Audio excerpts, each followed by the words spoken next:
How's it going, everybody? This is the Uncanny Omar from Near Mint Condition, the home of collected editions. And today I've got two guys. Are you guys related? That's right. They're two brothers, Morgan and Owen Rosenblum. How are you guys doing? Fantastic. Happy to be here. I'm so happy to get to talk to you all for this interview because I geeked out a couple of weeks. Oh, I guess it was a month when we chatted before the interview. Like, man, I love the wins. Like, Winds of Numera was amazing, and then you guys NUMA SERA. NUMA SERA. Oh, not Numenara. My bad.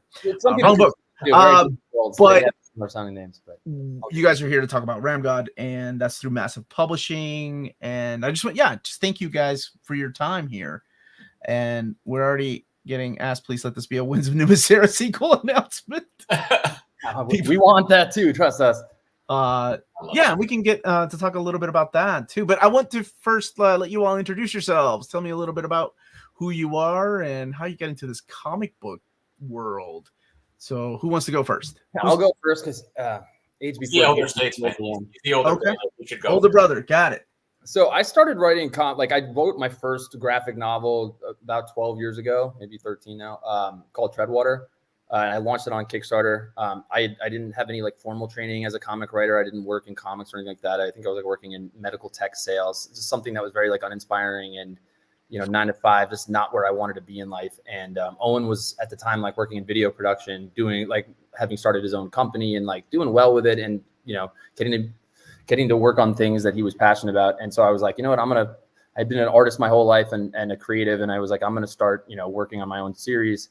And ultimately, I wound up creating some characters, wrote like a spec script or whatever for Treadwater, and then decided I was going to find an artist to pay to like illustrate the first 10 pages because that's like all I could afford at the time. So I did that, and then put up a Kickstarter campaign for it. And the first one that that I launched failed, which was crappy. And then we like had to rerun it again, like right after that, because we weren't about to just be like, well, I guess we didn't do it, so let's pack it up. And we were like, okay.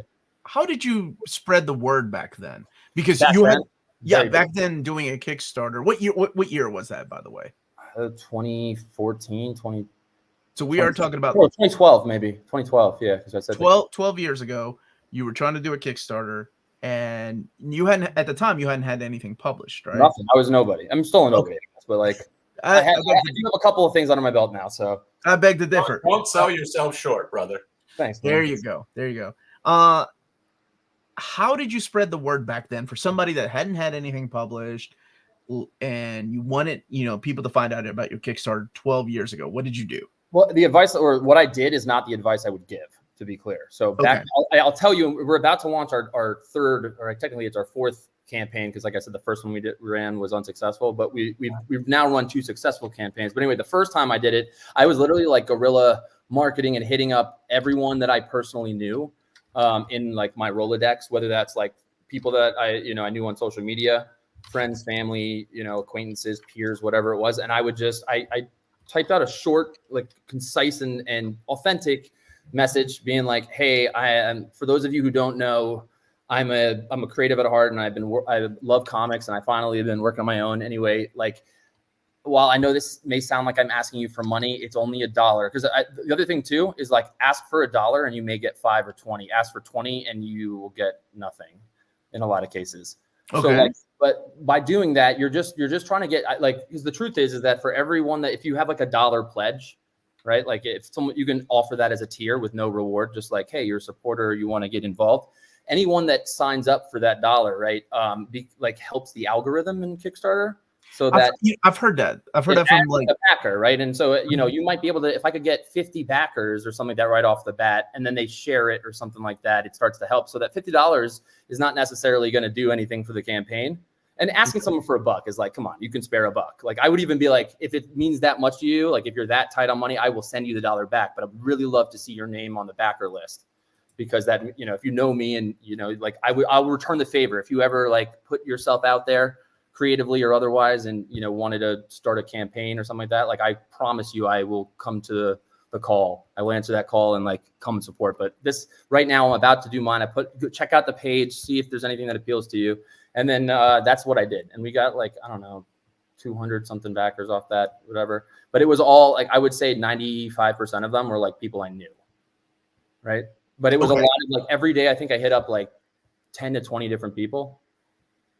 But that's not the right way to do it. When you said people you knew and 10 to 20 people that you're reaching out to, are you talking about like, I guess like friends, but also friends in the comic book industry or friends that work at comic book shops? I didn't have any friends in the comic book industry, and I wasn't in the comic book industry 12 years ago. Okay, now I have friends in that space, but so no, it was literally just like my like cousins and like people I had worked with or gone to summer camp with. Hold on, Morgan. Hold on a second. Owen, did you back it? Did I back? Of course I back. Okay, just making sure.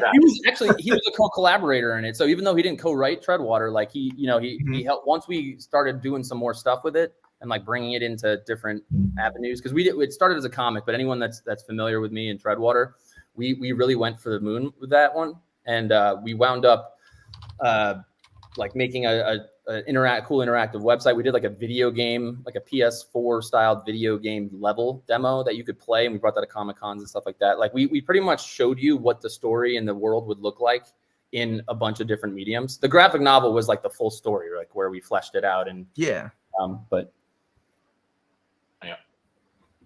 So that was 12 years ago. And what's the advice that you would give people now for Kickstarter if they were? You have to have a plan. Save up some money so that you can market it. I'm a big advocate of this company called Launch Boom. Owen always like makes fun of me because I'm always like brand ambassador now. I know. So we're using them right now. You pay like it's a few grand to do it, but you can spread it out over months. You don't have to pay it, and you can do it like interest free over months. But what they do is they give you access to their entire like they have like a template, almost like a database. This whole they figured out how to do Kickstarters properly. And they teach it to you in like a course. It's like, for me, it was like taking a master's level course online because they send you a bunch of videos and then they with all these templates and you just pretty much follow them along in steps. And then you submit what they tell you, and then you submit it for review, and they send you back like a Loom video where they critique what you've done and give you corrections. And you just keep following that process. And they teach you like how to advertise properly on Meta, whether that's Facebook or Instagram. And so like we have this upcoming Winds of NUMA SERA board game Kickstarter that we're getting ready to launch next month. And that's what we've been using to do that. And like for anyone that's been following that so far, like you'll see it looks crispy. Like as far as the way we're going about it, we have like a cool landing page that's very focused. Should we be throwing like links to you in the chat here? Yeah, man, go ahead. All right, sweet. I know I'm a fan of Winds. Yeah, I'm just doing that. While we're talking about stuff, might as well be sending it out to the fans. You know what I mean? So we're all on the subject. You guys, if you guys know Winds of NUMA SERA, the graphic novel, this is like I love that book. Fantasy epic, volume 1. There's 3. What just happened? I'm highlighting your book. Oh, okay. I'm like, what? Where did everyone else go? So this book came out. Like we started it on Kickstarter also, and then eventually got a publisher for it. But it's still a creator-owned series, so we got really full control over the whole thing, which was great. And then we've been recently working on turning it into a board game, which is coming out on. It's like weird how I'm holding this. It's coming out on Kickstarter finally after like 5 years of development and refining and now some marketing behind it. So it's the same world and characters as the graphic novel, except that in the story, right, like NUMA SERA is the empire and they rule all, and everyone else kind of bent the knee to them or has been wiped out or is rebelling. Whereas in the game, you kind of get to rewrite history. So it's like you saw the link I sent you, right? Yep, it's right here. Sweet. So there's the link if you want to go and check it out. And like 5 years, man. Yeah, dude. We thought, look, in fairness, we're not gamers at heart. When I say we're not gamers at heart, maybe now we're gamers. But when we first started doing this 5 years ago, we played games, but we had never made a game, right? Like this was our first one. We were the comic guys in like entering, the tabletop board game space. Okay. And we thought that comic fans and reviewers were brutal. And then you get into board game, they will rip it apart. And they did rip it apart. But like 5 years ago and 4 years ago, maybe 3 years ago, after about 2 years. So we brought it out like the first iteration of it. And we kind of like, we went straight for dressing it and making it look good. And again, we thought we had a good game in the alpha prototype version 1. But when we tested it, everyone was like, well, it looks good. And we're like, yeah, but how does it play? And they're like, I'm like, just tell it to us. What don't you like? We can fix it. There's plenty of time. So we got some feedback and it was brutal. It was like, there was only one victory condition. It was an elimination based game back then. Totally different now. Now there's 4 different ways to win the game. Tons of different strategy and options that you can do, customization aspects to it, and asymmetric faction. So every kingdom like plays differently and has like a unique set of heroes to play as, and advance and take to battle and all this other cool stuff. So we just play tested, refined. We just kept getting feedback. And we did that for like 5 years with like 20 different conventions, focus groups. We reached out to different indie creators and publishers, gaming publishers, and just got everyone's 2 cents. Professional play testers, the whole thing. The whole shebang. We did it in the American market and the European market to like see how different markets were like, because obviously you want to be able to check both those boxes, you know what I mean? Because they have different criteria for stuff that they like and what they don't like, and you want to find that middle ground. And there were tough decisions to make too, because like there are different playing styles. There's like hardcore hobbyist games versus like a little bit more casual games, and ours kind of sat somewhere in the middle. Because like when you look at our game, you're like, I think a lot of people assume it's going to be this extremely complex and difficult like game to learn, and it's not. It's got a pretty quick learning curve, tons of replayability, and just like that right level of customization and strategy, like where it's like it's got that satisfying amount where it's not overwhelming, but it's not too basic where you're like, this is just like child's play. It takes no time at all to play the game, but a little bit of time to get good at it, right? And you're going to find yourself like constantly being like 1 turn away from winning. That's been like a big thing for us, which is everyone that plays the game, they're always like, I would have had you on my next turn. I was right there. And that was hard for us to get to create a game where like everyone is always in the running. Totally. Also, something that's important to note here is you don't have to have read the graphic novel to be able to enjoy and understand the game. But like I always say, like it's very enjoyable for people who are just going in blind, having not read any of the source material or anything like that. But if you have read the graphic novel and you are a fan, like I think probably many of your viewers are, of Winds of NUMA SERA, you will freaking love this game because we really lean into the world building and the characters, and the different empires and all that type of stuff, where it's in a very cool way. And if you like the lore and kind of want to know some more subtext here, this game really it's the art gift to those fans of the graphic novel, really. So speaking of art, were any of the people that were involved in the graphic novel, is there art in the board game? Oh yeah, baby. So we found a way to repurpose a lot of the artwork we already had, and then obviously adding a lot of new artwork too. So the exploration deck, which is you like experiencing the world and exploring it and then finding different kinds of things. The majority of events and things that you find are taken directly from the graphic novel, which is cool as hell. So you'll recognize if you read the book, you're like, oh yeah, I remember that scene. And there's even some ones that like never made it into the book that we wound up using, but from the same artist. So like from Eduard Petrovich and Alessio Moroni and Eduardo Mello, all of whom, and like Valentina Tadeo, the colorist, who's fantastic. It's funny because all of them were like, I wouldn't say that they were small time when we started, because they were always super talented, and some of them were like kind of more notable than others, but now all of them are like major Marvel and Disney artists and stuff, which is cool. Yeah, that's cool. Yeah. Okay, so we've heard from Morgan on how he got started on his journey. What about you, Owen? How did you get started on this comic book journey? We're both who was the fan first of comics? I would probably say Morgan. Morgan has been in comics and been a writer longer than I have. I'm a producer by trade. I came from video production for a long time. I had a video production company forever called Better Days. Shout out Better Days. For a long time, where we did like music videos, like promos, fashion shorts, events, like all types of different stuff. And that's what Morgan was referencing before when he created Treadwater. And then really when Morgan was, I've always helped Morgan with entrepreneurial endeavors. I love, kind of the startup culture and mentality and supporting creators. I've been doing it my entire life, digitally and illustrated and kind of the whole gamut. But really when Morgan was working at Heavy Metal at the time, and this was kind of like during COVID and things kind of got weird, obviously, for everybody, I realized that I had been producing and making other people's creative visions into and turning them into a reality. And I was very good at that. but I was also neglecting my own creativity a little bit. And I had this itch that I just wanted to scratch, and kind of like the time and that weird moment in time, which was COVID, kind of gave me this moment to reflect and be like, hey, I want to just like create a world and create a story. And then that's when RAMGOD was born. And then I was like, but I don't know how to do this in this medium, maybe the right way. And I brought Morgan in and was like, Morgan, help me. And because he has all the tools and the expertise and know-how to be able to kind of pull the right threads, and he's great with characters. And I just had this world, and I had some loose frames for characters, but Morgan kind of, he tests me, and he really is we're the perfect yin to each other's yang kind of thing, being brothers, obviously, too.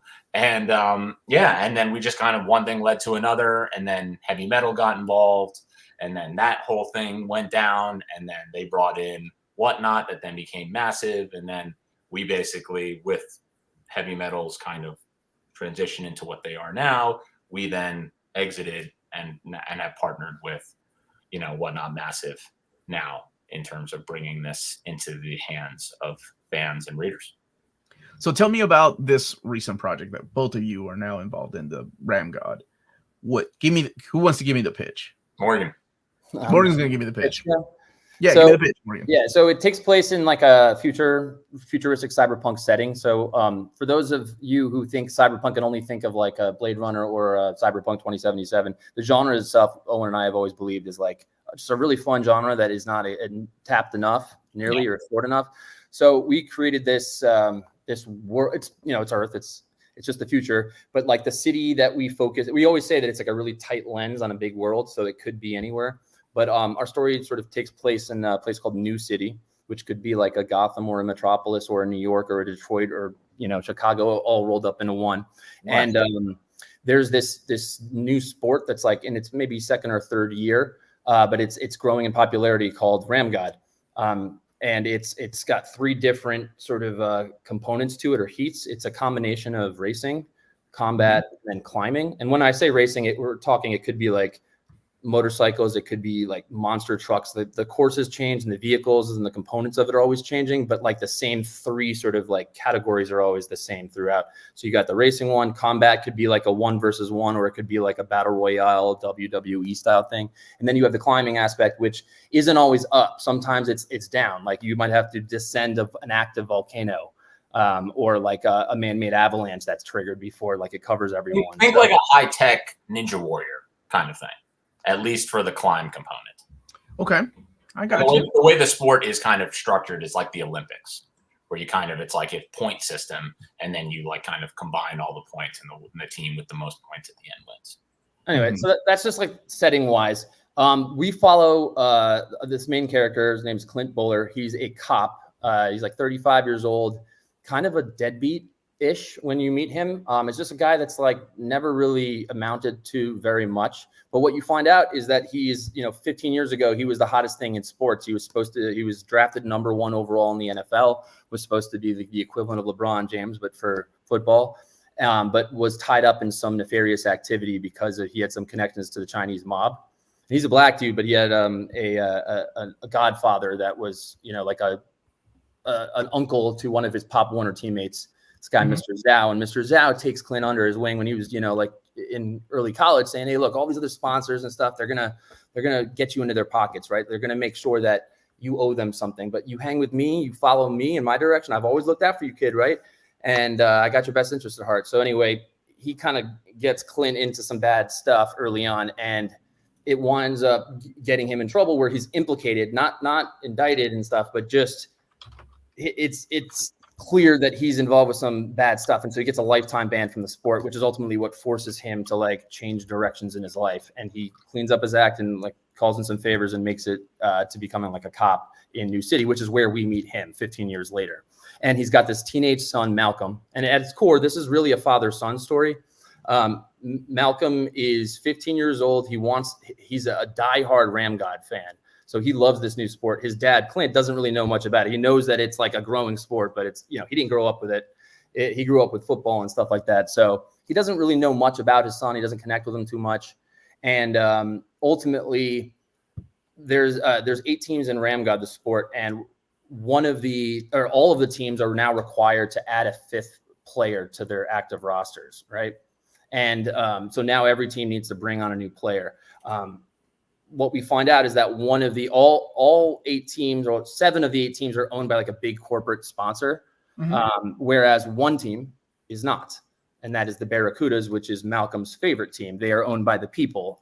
They're actually crowdfunded, go figure, where they have like a Patreon or almost like a Kickstarter ongoing thing that allows them to get funds from fans to support the very expensive gear and insurance bills that come with the sport.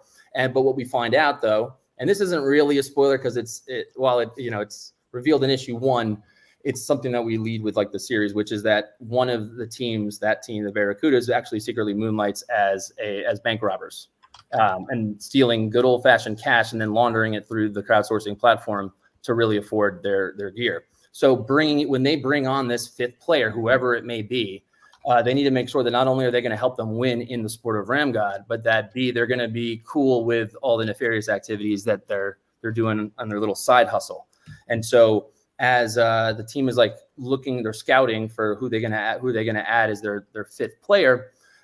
This is right around the time where like a viral video comes out of Clint like chasing down a perpetrator, like commandeering like a hover runner motorcycle and going after him, in downtown New City, and that makes the news. And then one of like the team captain of the Barracudas sees this and is like, and they're like, and the news reporter is like, if you recognize these moves, it's because this cop, it was former NFL first overall draft pick Clint Bowler. So welcome back to the scene, Clint. Officer Bowler was unavailable for comment, blah, blah. And then he's like, he has an idea. And then they do some research on him and they find out that he's got this like dark past to him. And they're like, oh, maybe we can get this guy. Maybe he's still got that darkness in him. So the story really is about him coming back into the limelight and kind of getting a second chance at his initial dreams. But the cool component here is that like it's also bringing him closer to his son, because now he's got his son starting to see his dad in like a whole new light, right? Because his dad was just this cop that like would forget about him a lot of times or wasn't doing much with his life, and his mom was always poisoning. Yeah, and they couldn't relate to each other, and this is, I think, a good segue where we talked about this being a father-son. The father-son component to this story and series is really important. And Morgan and myself being brothers, and our relationship with our dad, we're very close with him. We know, like when we were teenagers, and I think any parent or child can probably relate to this, there's this weird phase that kids and parents go through, like kind of in these teenage years, where you're looking for like ways to like relate to your kids or relate to your parents almost. It's normally the parents trying to relate to the kids, but it's like common ground. And as we said before, like Malcolm was very interested in the sport of RAMGOD, and it just so happens that we kind of have this like flawed, hero, which is Clint, and he comes about, we're having this opportunity, and it kind of is like, cool, I get to tap in, and explore these things I wasn't able to capitalize on in my youth. And maybe now I'm able to go back into stardom this way, but I also check this other box of finding this area that allows me to connect to my son. So you all started this with heavy metal. Then that's where the original story originated. Well, it originated from us, from Owen, and then I was working as the managing editor at the time and creative director, or maybe I was art director at the time for heavy metal. And so we were thinking about where do we want to bring this publisher wise. Okay. I was like, hey, I got an in. When I say an in, it's not like they were going to guarantee that they were going to publish it, but I at least could get it to like the publishing board to decide whether they wanted to to pick it up or not. And so I asked Owen if he wanted to do this, and I said, he said yes. Let's see what they say. And the C-suite over there checked it out and were like, yeah, this looks cool.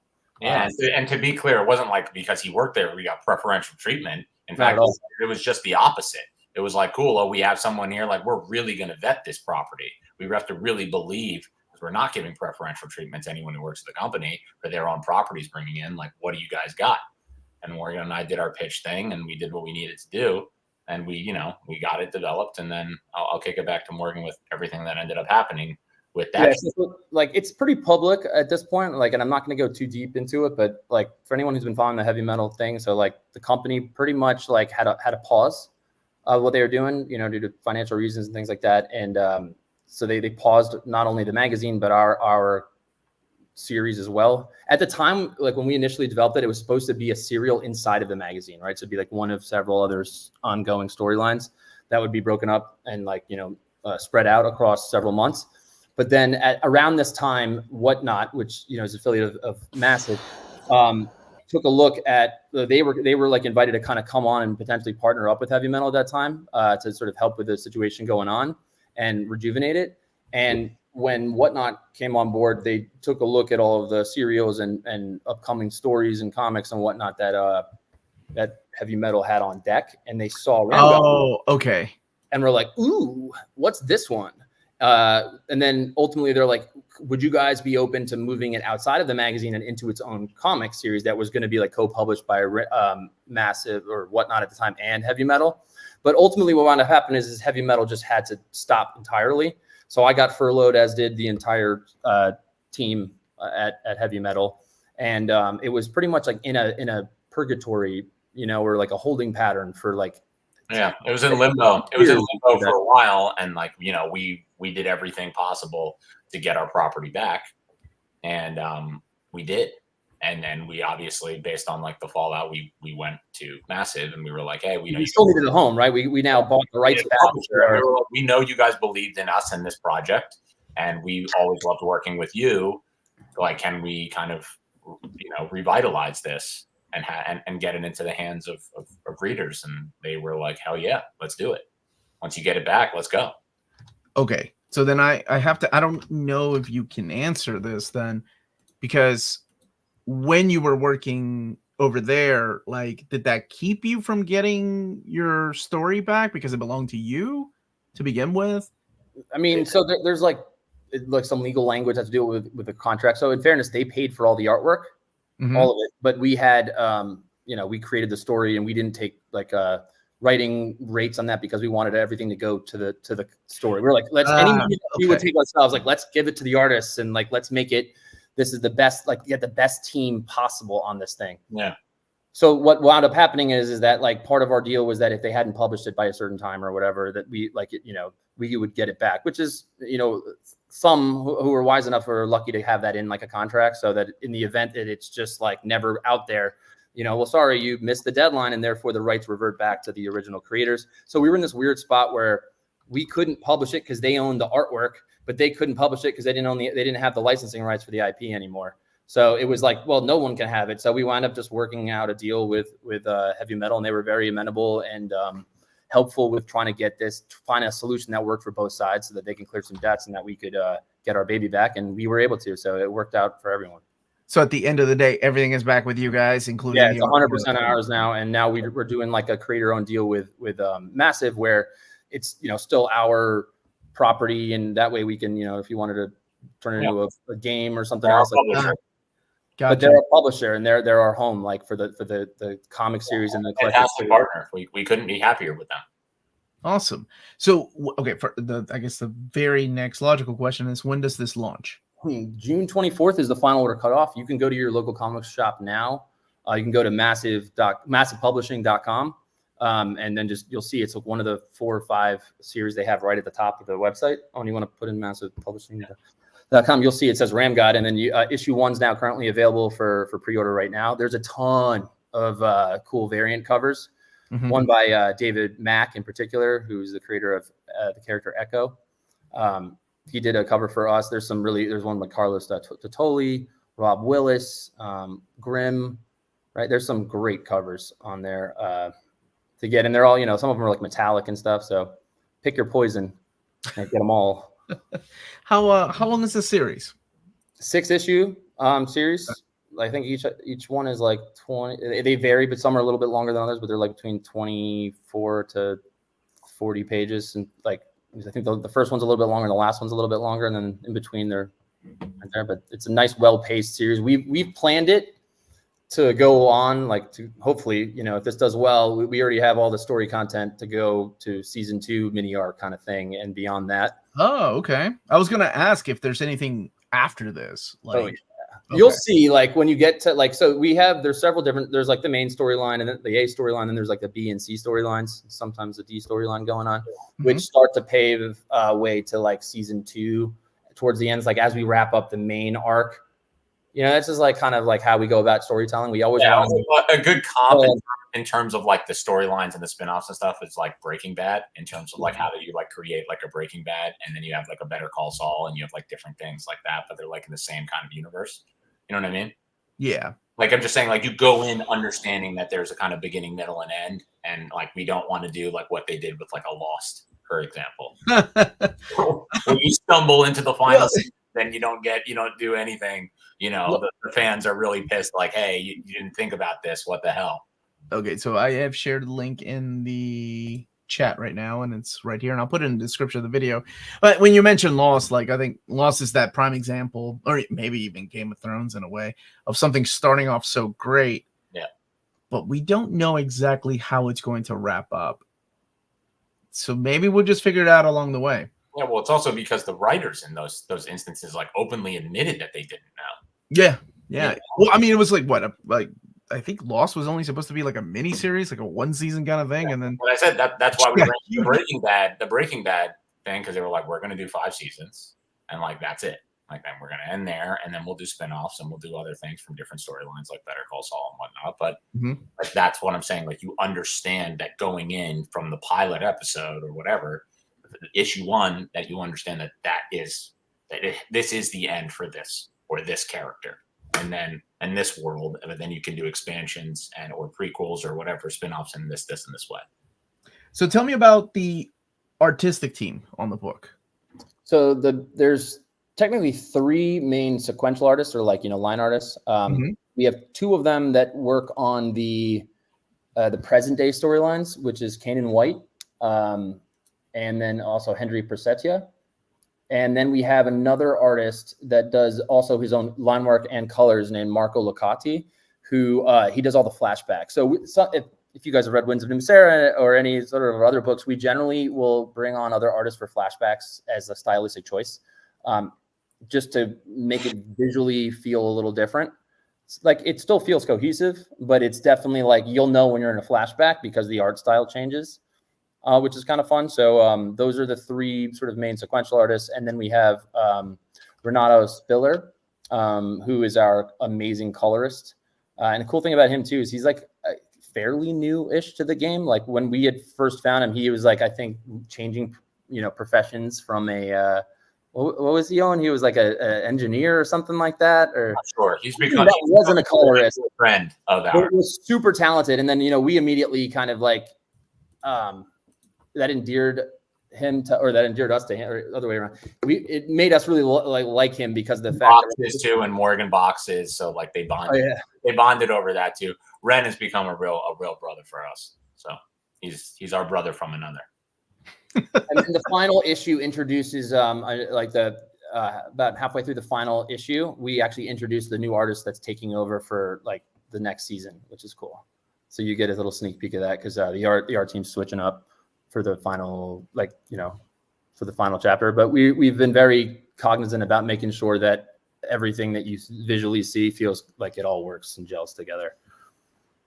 How different is this than working on like Winds, for example? Well, Winds is it's a much bigger book. I mean, it's 224 pages, I think. Yeah.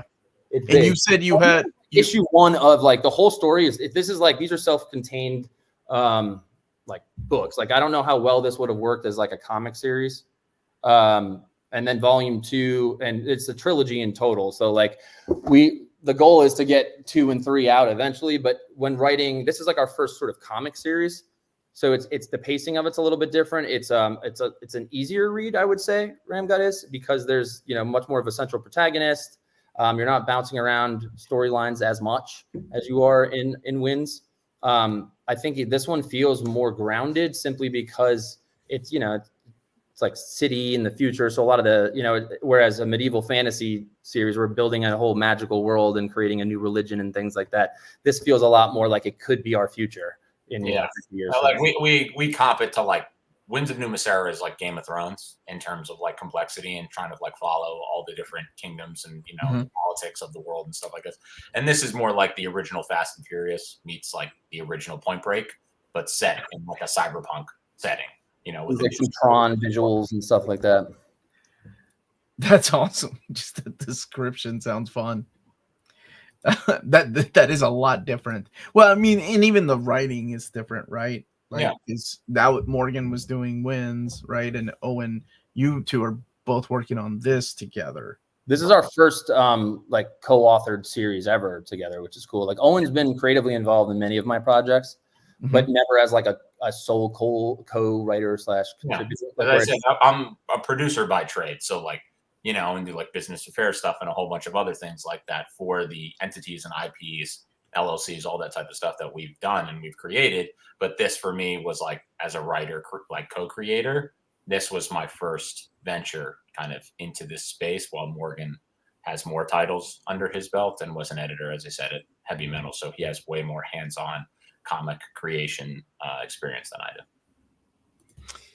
I got you. Okay. Now I'm starting to understand how this is all working out. There's some other people, Omar, that like were key contributors to it. That was like go beyond just the artists and stuff too. Like also I want to shout out our letterer and graphic designer, Ismail Nahi, we call him. Nahi's his nickname, Nahad. So Ismail Nahi Nahad. He lettered Wins. He's lettering RAMGOD. He's a genius, creative genius in his own right. We met him online like 12, 13 years ago. And like he's in the Maldives. I've never met him in person, but we like, you know, on calls throughout the week and stuff like that. And you know, like when people have those like they finally get to meet the people they've like played Call of Duty with like forever online. You know, like those type of like stories where you've ever like, you know, those videos where people like are like, hey, I've been playing Call of Duty with this guy for like 15 years and I've never met him. It's like one of those type of situations. So I can't wait to that moment where Morgan and myself see Nahi in person, because he lives in the Maldives, so he's on the island. Okay. So how does that work? You all just send him the information and the lettering. Yeah, everything is digital now. I've never met any of the artists that I've worked with in person yet, to be clear. Like, wow, is that true? I'm trying to think. Like, yeah, I don't think we've ever like physically met any of the artists on this book in person. I usually will wind up getting an opportunity to meet them at like a convention or something like that, especially if they're US based. But a lot of our team is like international. Yeah. And has been like, you know, one of the greatest gifts of working in this industry, and just something that we both personally love, is working with, you know, artists all over the world. Like working and dealing with artists is a gift. It's so much fun. Like, and it's our favorite part of the creative process. You know, I always say you can't teach creative intuition. Like the thing I arguably value most in a creative, as opposed you can teach like technical skills, right? But there's like certain just sort of like creative juices that you either I feel like have or don't have it inherently, right? Like I'm still not the greatest like wordsmith when it comes to writing. I think I'm pretty decent with dialogue and things like that. But if you were to like read my prose writing, it's just not as strong as my like. If I were to tell you, like write out the story and be like, well, what happens and you know what makes these characters tick, and that there's like different kinds of writers, right? Totally. And different kinds of creators too. So like even with artists, there can be like a sequential artist can be awesome at telling a story in panels and coming up with different camera angles that are dynamic and interesting, that create different moods and feelings based on where they place the camera in each panel. Yep. Whereas like they might not be as great as character design, like a concept artist might be or something like that. And I was always fascinated by like comics and graphic novels in and of itself, given my earlier part of my career where, as I said, I did all this video production stuff, and then you storyboard all these commercials out. And then you look at what a single frame of a storyboard is, and you're like, wait a second, that's like a comic panel. And then like you kind of, you know, you'd like look at the comp between the two, and it's just like a lot of these times the comic book artists who are doing this are like, you know, they're just more refined in that way than the other people. And I was like, I want to enter this space. I like this. Then another non-artist but major creative contributor is Joseph Illage, who is our editor, story editor for RAMGOD while we were at Heavy Metal, and he really challenged us and pushed us and to like, you know, elevate the story and to not write generic characters and to go beyond like the typical expectations you might have for, you know, something and break molds and add complexities and things like that and make it really relatable. He's very like anti-trope kind of thing. And he was very much like, no, like he pushed us in ways I didn't think we could go. Mm-hmm. And so shout out to the legend and icon, Joe Illage, for sure. That's awesome that you guys giving shout outs to, most of the time when I interview people, and most of the time when you see comic reviews of things, it's always like, oh, this is the writer and this is the penciler, the inker. You don't give it, you don't see enough people give praise to the letterers or colorists sometimes, because I mean those people are working really hard to make your book Totally, even bro. better. And as I said, I come from video production, dude, so I'm used to dealing with sets with 60 plus people who it's all parts in a machine. So, and you can't have the machine run with when you're missing a single part. So you kind of got to give love and understand that everyone plays a unique role that's valuable in the process.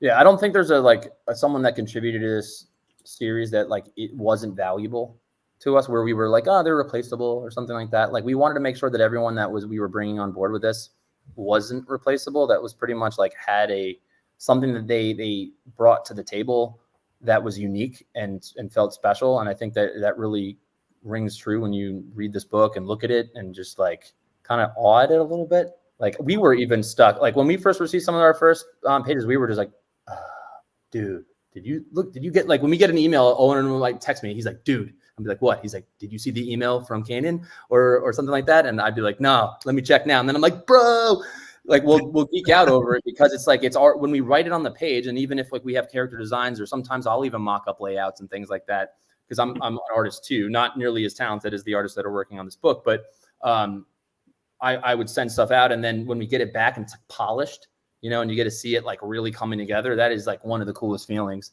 Yeah. I still remember the first time that I ever like got to hold my first like Treadwater, the book, in my hand. I think I cried just because it was cool to like hold it in your hand, something that you'd worked so hard on, and the amount like. And I'm waiting for that moment for me. And like Owen's about to have that for the first time. No, seriously, I haven't had that moment. And that's right, yeah, because it fell through. Oh, I haven't even thought about that. Yeah. That was my next question about, how it felt to hold that, because you tried and you didn't give up. And yeah, if you know the brothers Bloom here, that's Morgan and myself. We're like tenacious, and we are very ambitious people, and we do not take like no for an answer, basically. And we just do what we need to do to get our creative endeavors off the ground, and we just keep pushing and pushing and pushing. Yeah, it's not that we don't take no for an answer. It's that like we always try to find like we failure, right? Is my dad used to say this thing: you only fail if you quit. And he didn't come up with that quote. That's like just something that he kind of instilled in us, and our mom too, which is just like failure is only failure if you quit. Otherwise, it's just part of your success story. It was like that was the chapter where you learned something very important, right? Or you were faced with adversity and then you managed to overcome it. I think that's what we've been through with this book, and trying to, and nearly losing it, having it stuck in purgatory, then getting it back, and then kind of having it rescued by Massive, who like came, as like our savior in there. Shout out to Michael, Kevin, and Trevor. Yeah. From Massive. So Michael Calero, Kevin Rodatelli, and then Trevor. What's Trevor's last name again? Don't quote me on that. Right. Trevor's very important. Don't forget Trevor. Actually, shout out to Trevor, because he's now functioning essentially as our editor, which is interesting, because like we pretty much brought a finished book to Massive, and then now we have a new editor on it, right? And so Trevor goes through it, and he has some ideas about making changes, and we're thinking initially like, oh, there's there's changes. Like I thought like this book is locked, but his edits were so insightful and thoughtful, and like while we didn't necessarily agree with every single one of them at first, he brought up certain things that like he wasn't taking away from the pages the way we had intended. And so him calling that out, it wasn't so much that we had to change storyline stuff. It was more like, well, that's not reading and it's not coming across the way that you have it in your brains. So let's make sure that gets across better. How can we do that better? So and Morgan and I always like to, we kind of like to say that like best idea wins, and check our egos at the door. And no matter who Trevor Richardson, anybody from an intern to whoever could have that best idea. It doesn't matter, as long as the idea makes the story as good as it can possibly be. And we're always like, yo, you want to shit on an idea? Cool, go ahead, shit on it, but you better give a suggestion on how to do it right and how to do it better, kind of thing. I think that's a good way of looking at it, right? Because I think collaborative approach. That's how we do it. Yeah, a lot of people, like you said, shit on a lot of ideas, but who are we to have better ones, right? Oh. Like, I'm like, people have criticism all they want, but like, let it be constructive criticism. Cool. yeah, You want to rip something apart? Just give a suggestion on how you would do it better. It's funny. It's like even when we were talking about Game of Thrones, when Game of Thrones ended, I saw like I watched all these like YouTube clips and stuff about like how they could have done it better. And I just watched it and I was like, they're totally right here. And some of these reviewers and fans, whatever, just made these mashups of like, this is how I would have done it. This is how I would have done it. And it's always just like, that's what I'm talking about. Like you can rip something apart for how it was done, but give suggestions on how to do it better. The other cool thing too is like seek advice from experts, right? Like from people whose opinion you value, right? You don't want to like ask someone that doesn't know the space or like that doesn't read comics about what they think about your comic. So that was like one thing I kind of learned, which is I remember when I was younger, right? Like I used to play music and things like that, and my dad just didn't like my music. It wasn't just you, Dad. Huh? Okay, all right, fine. Anyway, the point is that like, or like, if I was trying to ask someone to read my sci-fi story that I'm working on, and they don't like sci-fi or read it, right? And they're like, oh, like the feedback you're going to get from someone who's not your super fan or your target demographic or whatever is not going to be as valuable as like seeking out the experts or like, and an expert can just be like a hardcore reader that like, like I'm a big football fan. And I love the New York Jets, right? So I follow a lot of like Jet accounts, and I'm like, these guys could easily, like, they're experts. They're just as good as some of these like journalists out there because all they do is watch Jet football. So the same is true with like comic bloggers and influencers and content creators that like this is your profession. This is your side hustle, but it's your passion. It's what makes you tick. So I feel like your opinion matters a whole lot to me. Because this is, comics, stories, you read a ton, what works and what doesn't and what resonates with you. So when we first heard that you loved Wins and you're like, this is one of my top 10 books, like that meant a lot. yeah, dude. I love that book, and I'm glad a lot of my viewers ended up picking it up, and I was thank you by the way. Absolutely. I mean, it was great, and I wanted more. And I think that's saying something about the book. Like I wanted to keep reading about the characters because it felt like we were just starting to get started. I know that was the big thing too. And so just for context, if we're able, like the Kickstarter that's launching soon for the board game, right? Which is coming out in June. So keep your eyes peeled for that. You can put that link back in. I think it's at the very top. Anyway, the point is that if this does well, the Kickstarter does well, because remember, guys, like we're still self-funding all of the artwork for Wins, right? It's like it's a creator-owned title, which you know what that means. That means like we're paying for or creating the content ourselves. In this case, we have to pay the artists because that's how we can't draw it ourselves, nor do we want to. In order to do that, we need to make it like this book. I think Wins cost us like $90,000 to make because it's a big book and it's got some great heavy hitter artists on it that are just really detailed and super talented. So in order to do the second book, we need to make enough money pretty much off of the, anything we do with Wins.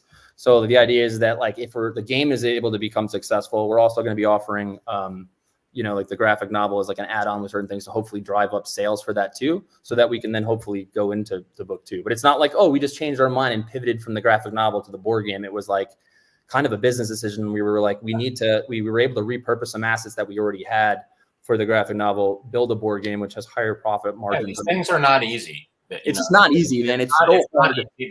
There's so much time, money, strategy, effort, like legwork that goes into this. We even told you before with the NUMA SERA game, we've been refining this for 5 years. We created RAMGOD during COVID. Like these things take a long time to do it right. You're right. And you launched the game like after version 1. People had told us, they're like, we think you'll sell it just because it looks really good. But we knew it didn't play well, and we knew that if it didn't play well, we would never be able to make a second game. Yeah. So rather than rushing it out there just to see, just to sell a few copies, we were like, we need to make something good. If we're putting our names on this, I want everything that I put out there to like. I'm like, love the fans. Proud of it. You'd be doing a disservice to anyone who bought it. You don't want someone to buy something and then be upset that they bought it. Well, okay. So tell me a little bit about. Let's go back to Wins for a second because you said something interesting. You talked about the cost of making the book, and first of all, wow. Second of all, once it was kickstarted, when did Dark Horse get involved? How did that happen? When did they approach you all going, hey, if you need a publisher, we got you, or did you all shop it around? I wish it would happen. No, we shopped it. Okay. We started, Johnny and myself. So Johnny Handler, my co-writer and co-creator of Winds of NUMA SERA. Shout out to Johnny. We've put in like, I think $14,000 of our own money each to start the series before Kickstarter, right? Like we went into our savings and our 401ks and whatever else that we had been putting aside, as you know, it takes money to make money kind of thing, just to get it going, like to get the first issue done pretty much, right? I think the first issue cost us like $25,000 or something like that. Because we went for like, we weren't just like settling on our artist. We were like, we have to have the artist that represents our vision. This is a big series. We had big plans for it. So we were going all in. So once we did that, then we put it on a Kickstarter, and we were hoping to fund the entire book, but we only could fund half of it. So we got to like, I think we raised $32,000 on Kickstarter. So that covered, that plus the 20 something, whatever that we had, got us a little bit. Don't quote us on these numbers. Yeah, yeah. Got it. Well, it got us to potentially the halfway point. Never. At that point, we're like, cool. So, and we had enough, like, it started gaining some traction. People started hearing about it. We started like submitting it to different publishers, and Dark Horse was one of them at the time for that. And we got a personal introduction through like a mutual contact to one of the editors over there, Freddie Miller, who's awesome. And she's got like a cool origin story too, because she's now the managing editor of the company, but like started, I believe, as like a secretary or something like that, and just like earned her stripes, became a junior editor. Yep. And then so Freddie like fell in love with Winds and championed it. And like was like, this is and usually I guess Dark Horse doesn't usually like green light like big books from really relatively no-name creators. And they were initially pushing for like a 100-page book, and we're like, we can't get a good story in 100 pages for this kind of story. It's just too big of a world and too many characters. It would be a different story. So they got on board with the idea of doing like a big one, a 224-pager as like. Oh, so that was them not doing a single issue. They wanted to do the whole graphic novel. Like you. Well, we had to keep this in mind. So because of the Kickstarter, we had already promised Kickstarter backers to give them at least the first 4 chapters. Okay. Right. So it would almost be like competing against themselves, because we would have had to have given up issue 1, and then we're losing all of that. So we were like, this book we also felt just read better as a graphic novel, because it's very serialized and picks up where you left off kind of thing. And you need to know exactly, it's got a lot of storylines on it to follow. It might not have as well. If we did it as a comic series, also you actually get more expensive in doing that, because you're going to have attrition after issue 1. So like let's just say you sold like 10,000 copies of issue 1. Issue 2 is probably not going to sell 10,000. It may sell like 8,000. And then eventually it goes down, right? Like once you get to the end, as people kind of like, I'm not loving it as much, even if it's great, you just naturally have attrition. And then after the end of it, then you do the collected trade. And then, which is kind of, we just went straight for the collected trade on this. And then you kind of see what happens at that point. And hopefully, like, think of even Game of Thrones, right? Like the show, season 1 did not do that great. Like if you look back at the numbers and stuff, and then, oh my gosh, there was a time, people forget. And then like season 2, it was a good show. Every season it was being renewed. We didn't know. Yeah, exactly. It was, and it just kept getting better. And then once it got to season 3, then everyone started getting on board with season 1 and watching it through. And we're kind of hoping the same thing kind of happens with Winds, because it definitely flew a little bit under the radar, but it's a really good story. At least, I'm biased on this, but you seem to agree with that. So you should. And as Morgan said earlier, also like the game is meant to kind of jumpstart again that interest in the IP, in the graphic novel series, and that whole thing. Because as I said, it's like you don't have to have read the graphic novel to enjoy playing the game, but it still shares the same characters, world, lore, kind of whole ethos thing. So, okay, so with Dark Horse getting involved, and this is not just for me, but my viewers too, as somebody that had a book published by them, and it's a volume 1, did they like set a bar, like, okay, if it sells this much, we'll greenlight a volume 2 and a 3 or whatever? Because we were just talking about seasons and of Game of Thrones. That's kind of why I'm asking. Yeah. So there's a lot of politics to it and a lot of moving parts. Yes, initially they never went ahead and said, if you get this number, we will greenlight book 2. But when initially agreeing to cover, volume 1, they show you sort of like projections of what they expect, what they're hoping that your book will sell. Mhm. So that serves as sort of like a benchmark for us. Like, okay, we have to hit that number.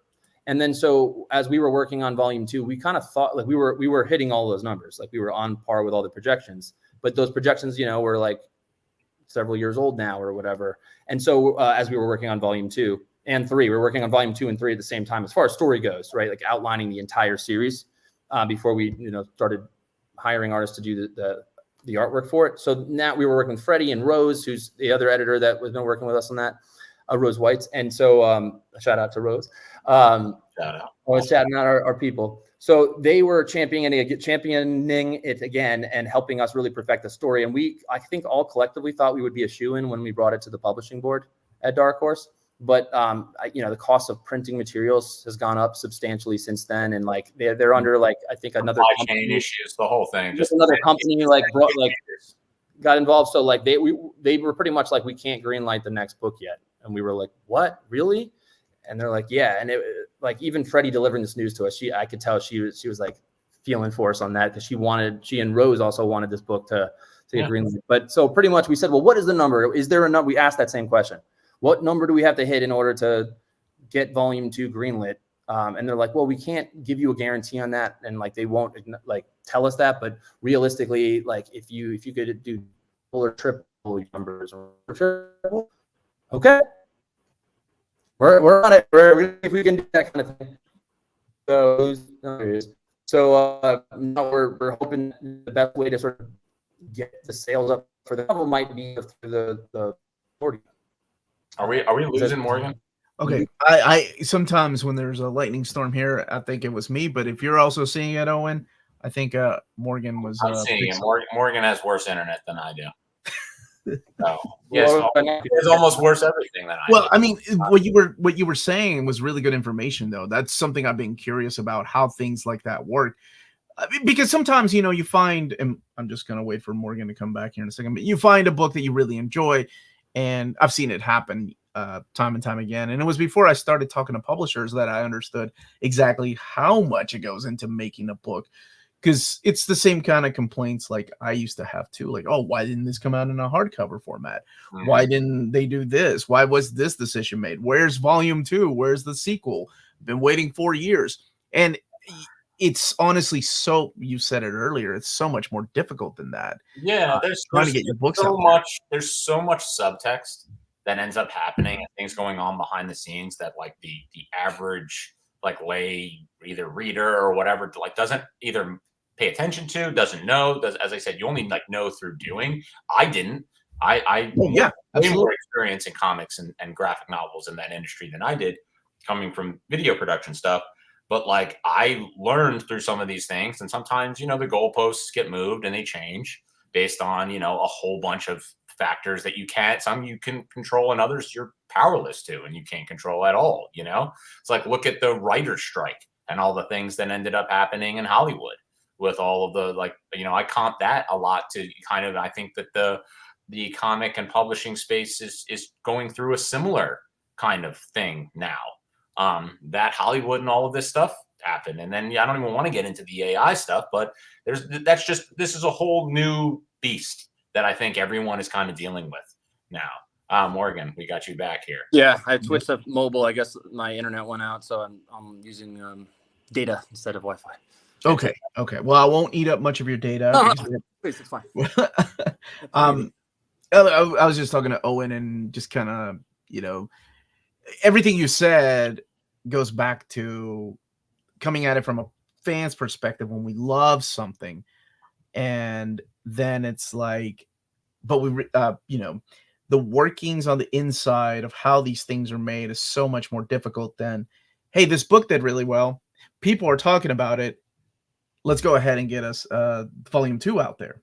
So much more difficult than just that, or a hardcover for that matter, which is something that I always say. And I know it like, by the way, I love that you always like sound that you're always like preaching about hardcovers and everything and collector trades. Like, dude, my guy. Like Owen always buys me hardcover like editions of stuff, and I everything. I'm a hardcover guy all the way. Yeah, man. And don't get me wrong, I got you're gonna hold it in your hands. yeah. Don't get me wrong, I got a crap ton of trades. I love reading things in collected editions. Yeah, sure. But if I had a preferred format, it would definitely be oversized hardcover, of course. Especially when you have something as beautiful as like, well, I've told Morgan behind the scenes, like the Winds of NUMA SERA is just amazing. It's got beautiful. Every one of the artists chosen for that, the colors brings it together. That's just beautiful. That's a book that I would love to see in a big hardcover format. So that's why I get on about. You like, hear that, Dark Horse? You hear that? You hear that? Oh, I know it's a lot more difficult. Look, just to be clear, like we've been very fortunate. Like both Dark Horse and now our new partners in RAMGOD at Massive have like been great. We're really pumped. I mean, like now switching back to Massive, like super excited. It's been a different experience. I don't want to say one's better than the other by any means, but like this one has been really fun so far, and we're super optimistic about everything that's happening with it. We feel very supported all the way through. Everything's been very clear, communicative. So, like, can't go wrong with either. No, definitely not. And with Massive in particular, they're so future facing. I find that like being like has whatnot kind of was, I guess, technically like almost like a tech company. That they just understand, I think, how the landscape is changing in a very interesting way. And as I said, they're future facing. So they, I think, are in a unique position to adapt very quickly to the ever changing landscape that no matter which industry you're in, as we were just talking about, Omar, it's like everything has to evolve constantly and change to meet the needs of your customers and your consumers. So I think that they're good at that. And we like that. We tend to like always want to like adapt and be like, what's next? What's next? You know? And to have a partner who shares that mentality is important. Okay, so let's talk about before we wrap up the interview. What are you guys working on next? What's after RAMGOD? What's going on? Okay, you talk about it. I know you've got a huge Kickstarter coming, which is going to be super busy, taking a lot of your time. But I think Morgan has learned not to just email family and friends about. Still going to do that. Still going to do that. Yes, love it. Love the hustle. What is it that you guys are working on next? Is there something that you can say and talk about? Yeah. I mean, we're always working on I have several different sort of like what they coals in the fire or whatnot. One in particular is a horror feature that I'm working on called Never Tell. It's kind of like a new take on like a deal with the devil type thing and giving away your firstborn son. That's it's like a modern take on that I'm pretty excited about. So I've been working on that, but that's, I don't know if that's going to go to like a graphic novel. We might just try to sell it as like a horror feature. And then we've been working on another. Are you familiar with like SCP as a genre? Like SCP Foundation kind of stuff? Like Special Containment Protocol? No, sir. So, you should check it out. I don't want to get too far down the rabbit hole with this stuff. What? You can say it on if you want. No, it's fine. It's I don't want to get too far down the rabbit hole with that. That's in very early stages, but I just put in the link to Dark Rose Studios, which is like, that's our main company, and all the IPs kind of exist. This is like, it's like the equivalent of like our Skybound or our Marvel or our LucasArts kind of Substack and things like that, like your publishing company. No, it's not even like it's more of just like, it's like the creative studio. It's like myself, Owen, Johnny. There's another guy, Nat Prinzi, who work on okay, so it's not just comics like and books here. It's everything that you all have. And as Morgan said, it's like our Skybound. It's like the same thing, and then each one, Skybound has homegrown properties. Like we don't like publish other people's stuff. We don't even publish our own stuff, really. You know what I mean? So it's more of like, it's the creative studio. It's the equivalent of saying like Morgan, Johnny, Owen, Nat kind of thing. But it's Dark Rose. Got you. Okay. Well, I have shared the link, and I will share it in the description. Yeah, so you'll see something else too that we've had in the works for a while called Gemstone Nights. That it's not something so much that we're working on as much as like it's something that we're working on bringing to you guys, which is it's a traditional like prose novel. So it's got some, you'll see on the website, there's like visuals for it because we always like having art done and like sort of key moments pieces and key art and things like that, concept art, character art. But it's a novel trilogy that we've recently secured a literary agent for that's interested in doing. It's more young adult versus Winds of NUMA SERA that feels more, I think, like political drama, epic fantasy, a little bit more mature. Gemstone Knights is definitely geared a little bit younger adult, but not for kids, you know. It's just, it leans more young adult. Yeah. We tend to really gravitate towards sci-fi and fantasy stuff. And then I also have another series that's coming, or another graphic novel that's coming out this summer as well, called Mutant Cats, and that's being published by Gungner. That's Matt Medney's publishing house. Okay. Who's my partner at Hero Projects. So it's based off of an NFT line or collection that we got hired to like make a graphic novel by the DAO of the NFT community, and we wound up like getting pretty much kind of full range on how we wanted to tell the story. We just had to check in with the DAO community to like make sure that they were like signing off on it. But we came up with like a really great comedy story. Kind of feels like a little bit of like Rick and Morty meets the IT crowd, but with mutant cats. And that's also coming out this summer. So it's a big summer for me. Dude, you are busy. This summer's been hectic, but it's also like, I'm not complaining. Trust me. I think something that is interesting maybe for your viewers to note is like Morgan and myself and some of our partners, we've been creating content for a long time. And I think that we like finally are getting it to a place where we're like actually going to be we're releasing it. And this summer is like our first huge push of being like, hey, if you like what we do, if you like us, if you like, and we like to have like numerous things out. Like maybe you like sci-fi, cyberpunk stuff. Maybe you like board game, dark fantasy stuff. Maybe even just knowing about the board game from NUMA SERA will redirect you towards reading the graphic novel. We have some of these other things, Gemstone Knights that's coming out. Like pick your poison kind of thing. We always believe we had this like war chest of content, and now we're finally opening it and like giving it to the people. So whether they love it, hate it, whatever, we just want to know what, you know, we want to get it into readers and viewers' hands. Omar, by the way, sorry, go on. No. Go ahead, brother. So one of the other things for anyone out there that's like, I really want to make a comic, but I don't know where to start and stuff like that. We also offer our services as like, you could hire us to like make a comic for you or a board game for you. That's like, we do like this sort of work for hire creator services. So like, it's on the website, Dark Rose there too, to find, to see like what we do under services. So it's to be clear, it's definitely like not cheap, but it's this is something that you want to build and you've had an idea for a while, you know, and you're listening out there. Like that's definitely one option to do it is to and I think on that note, as Morgan mentioned it, it's like we know what it was like to first enter this landscape and be lost and not know where to start, what to do, what there's just so much. There's so much, but a lot of people don't know the process. And as you ask these questions kind of about like the politics and like all the other stuff that goes on behind the scenes and things like that. Like we learned, like we always say, you learn more through your failures than you do through your successes, right? Like we learned through fucking up, you know? And we did. That's how everyone really learns. It's trial by combat, right?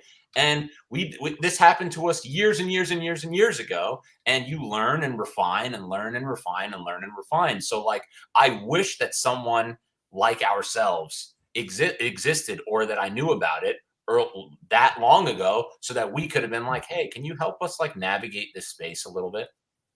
Okay. So then I think that's a good way to end the interview. What advice would each of you, if you could travel back in time and give yourself? But I know it's a little difficult because both of you kind of like Owen was working on his thing and Morgan was working on, and then your worlds collided, which is wonderful. But I guess it's more of a question of like, if somebody's out there that's trying to be a writer or an artist, like what advice would you give them? Well, trying to make their own comic. Like planning. And when I say planning, I mean like there's this, you should look up how to write a series Bible. Especially if you're trying to get into comics and stuff like that, there's like a format. It'll teach you what, like, you may have an idea for a cool scene or a cool character in your head, or maybe you have it fully fleshed out. But you have it so fleshed out that you almost don't know how to pitch it, like in an elevator pitch. Like learning how to write in a series Bible format is very helpful because it's used in the comic space and it's also used in like for pitching TV and film and things like that. You don't need a series Bible for film because you just need a pilot script and a pitch. But understanding like how to form your stories and then like write it out and develop it, I think is important. That was like, once I started learning that, it really helped. It was like a rinse and repeat process for me. It was like, cool, take the same template and now fill it in for your next story. So that's where I would start. because it'll just really help you get like a clear direction. That's Even what, Google, that's what you would tell here's yourself. a template for comics or for whatever, and it'll be like, cool. It talks about like log lines and premises and comps and genesis and like how to arcs and acts and things like that, and it really just helps you understand the structure of like building it out, because there's so much that's so important that I don't think I know there's some writers out there that do wing it, but I think like the best writers are probably the ones that are meticulous planners. Yeah, we always talk about planning in the same way we brought up that Breaking Bad analogy. We're big on the planning. But if I could go back in time and give myself advice, which I don't know, Morgan, you were really pointed with your answer, but I will try to be a little bit more so. I'm a big like plan A guy, in the sense of a lot of people are like, well, what's your plan B? Right? I'm like, screw my plan B. Like, it's like the Kobe Bryant Mamba mentality stuff. It's like the more you give to plan A, the more you give to plan B, the less you're giving to plan A, kind of thing. And I know people will be like, oh, don't put all your eggs in one basket or whatever, but like, check your ego at the door, know and acknowledge what you don't know. And as Morgan said earlier in this interview, like, seek out experts. You can do it on LinkedIn, you can do it on Twitter, like, do it anywhere, on Instagram, whatever. Seek out experts in the field that you want to be in. And don't be afraid or bashful to be like, hey, I'm a fan. I don't know what I don't know. Can you help me? What's your advice? On the note, by the way, this is super important because it's happened to me, and it's happened like I've done it. I've been on both sides of this. If you're going to hit up a creator, whether they're big or small, make sure you've read their stuff, or at least something. For sure. And that you start with like a very pointed compliment, almost, about something that resonated with you personally about their work. That will, any creative, I don't care how big they are, if you reference a scene that reminded them of like their childhood or like, generated some sort of, or evoked a feeling in them that had, that was important and special to them, and you can cite that and articulate it properly, they're much more likely to then say, cool, okay, this person understand. They're not just like, hey, can you help me? It's like, I love the way you do it, and here's why, and I want to be more likely you. Can you help me? Yeah. Well, I think that's some really good advice, especially if you could travel back in time and tell yourselves that. Save you a little bit of time, right? Cutting some corners here and there. That would be nice. Absolutely. But the process, the what is it? The journey is the process. The process, the journey. I'm probably not the destination, but the journey, kind of something like that. Yeah, but we agree. Yeah, I don't know how much, as weird as it is, I don't know how much we would change, because like I'm just happy that we've arrived at this moment where we get to put our content out and see how people respond to it, good, bad, or in between. That was all, at least with RAMGOD, going back to that, like that was my goal. That was the main thing. That's why we went with heavy metal at first, and then now with massive. It's like, I want to get this out there. That's the most important thing for me. Well, I am very, I didn't realize, I think when we had talked earlier, I thought that the books had been published, or some of them had been published already. No and you got to hold them. So that is really exciting for you for the first time to hold that. Perseverance, man. Perseverance. That's awesome. Well, I just want to thank both of you for joining me. I want to thank Massive for putting this together. Chris Yates. Oh yeah, shout out to him. Set this up. Chris Yates, shout out. Oh, Chris is good people, man. I love that dude. The best. And I'm gonna put the links in the description of the video for people that are watching later, where you can see some of the books and of course the Winds of NUMA SERA. Shout out to you too, Omar. All right, yeah. You're the freaking man. Thank you. I'm right here. Yeah, thank you. I appreciate it, man. I'm excited for both of you guys, and I'm excited for what both of you are going to be doing in the future. So appreciate you, man. I can't wait to see these things and hold them in my hand, and hopefully one day, we'll get a second Winds volume and a third one, or a hardcover, and all of that. That's what I'm talking about, man. All right. Everybody, thank you so much for watching. Smash that like button on the way out. Thank you. We are out of here. Thank you. Yeah.